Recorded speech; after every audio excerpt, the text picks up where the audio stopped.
Dear student, now I give lecture on capability curve for large turbo generators. The large turbo generator means high speed synchronous generators.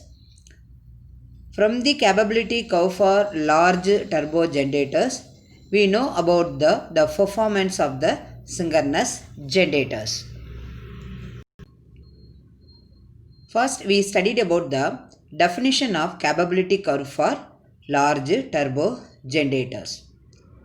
Generally, the capability curve is also called as operating charts or capability charts. And then the definition of capability curve is nothing but the boundary within the which the synchronous generator can operate safely. That means the synchronous generator can operate safely within the boundary only. So that only have to explain the curve only. That is nothing but the capability curve for large turbo generators. Then what are the permissible region of the operation of capability curve is restricted to the following points only. The first one is then is nothing but the MVA loading. Okay, so the MVA loading cannot exceed the generator rating, and then the limit of the MVA loading is determined by the armature of the stator heating by the armature current only. Second one is MVA loading. The MVA loading cannot exceed the turbine rating, which is given by MVA rating multiplied by power factor rating. The nameplate rating of the synchronous generator specifies this power factor. Of course, the machine can operate at any power factor as long as MVA and MW do not exceed the ratings. The third one is nothing but the field current. Okay, so the maximum field current cannot exceed a specified value imposed by a rotor heating. The last one is the steady state or stable operation. That means the generator must operate a safe margin away from the steady state stability limit, that is the delta, that is the load angle is equal to 90 degree. So this can be laid down as a maximum allowable value of delta. Now you see the circuit diagram. Okay, so from the phasor diagram of large turbo generators for lagging power factor. Okay, so the x-axis, that means we are taking, that is the O dash x, that is the x-axis. Y-axis we are taking the stability limit. Okay, so the VP, that is the phase voltage, okay. Then you can take the reference vector, and then the current IA lags behind the voltage VB by an angle pi, and because this is a lagging power factor, pi is the phase angle or power factor angle. Okay, then again you can extend IA. Okay, then you can that means draw one line. Okay, then that is the B. Okay, so here then you can that is the IAXX sin pi, that is the AB. The AB represents IAXX cos pi, and then OA represents IAXX sin phi from the diagram, and then OB, the OB is nothing but the IAXS only. Okay, so this is the what the reactance drop triangle. Okay, that is the IAXS sin pi is nothing but what reactance drop, that is the reactive component.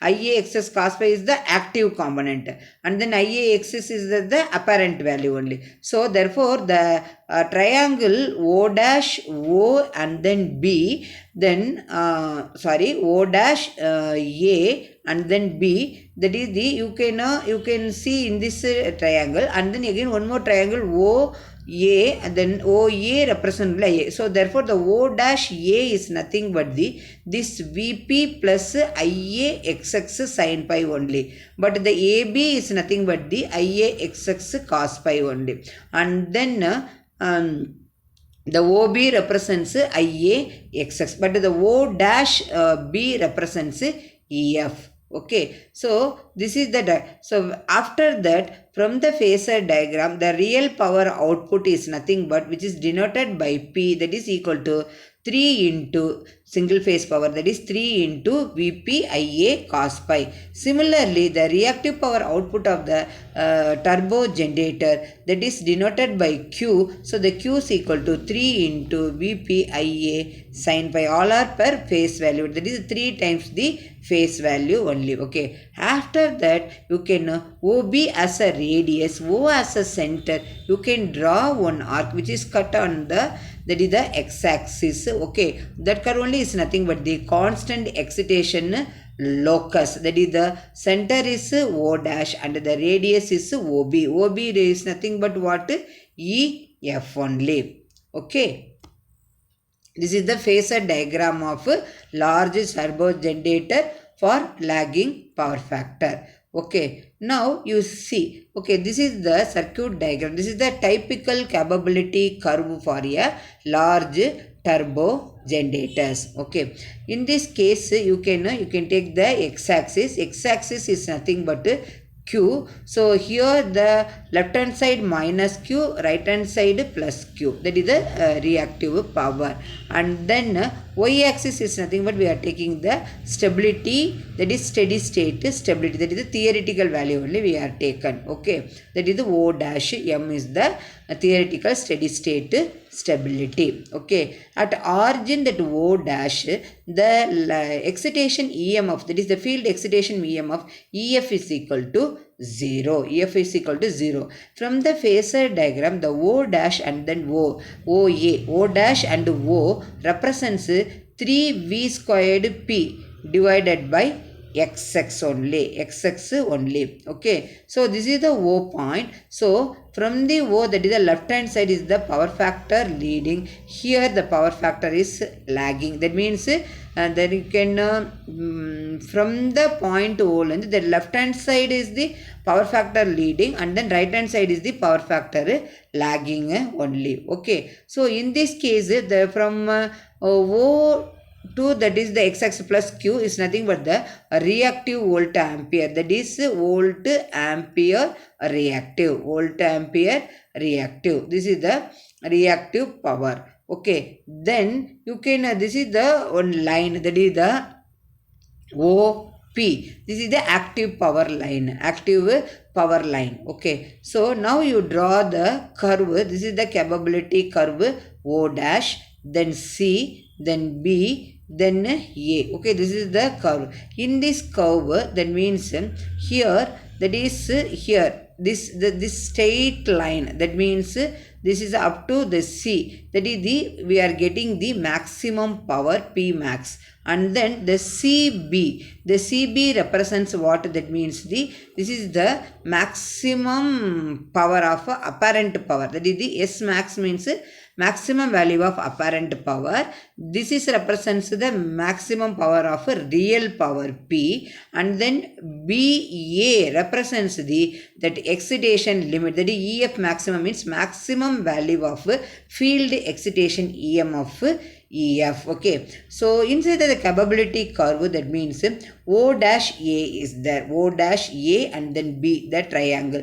So in this triangle, you can OB is nothing but O dash B is nothing but 3VPEF divided by X only. Okay, so this is the typical capability curve for large turbo generator. So the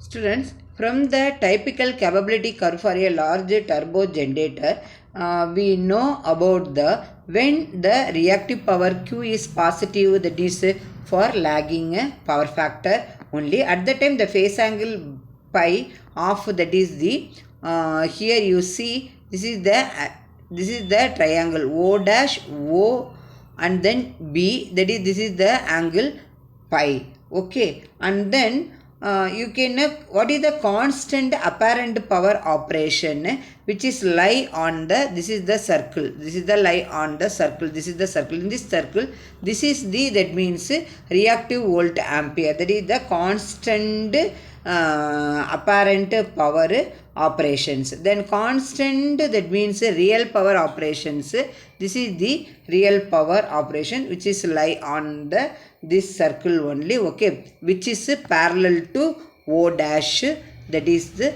this Q only, okay. Then you can, what is the constant excitation operation, this is the constant excitation, the BA represent constant excitation operations which lie on the circle at here, that is the center is, that means O only, okay. And then okay, the radius, okay, the radius, that means OB as a radius, okay. Then you can draw, the value is 3 into VP into that is here you see, that is the VP into EF divided by X only. Then the constant power factor operations, that means which lie on the radial through, that means O only, okay. So this is the capability curve for large turbo generators.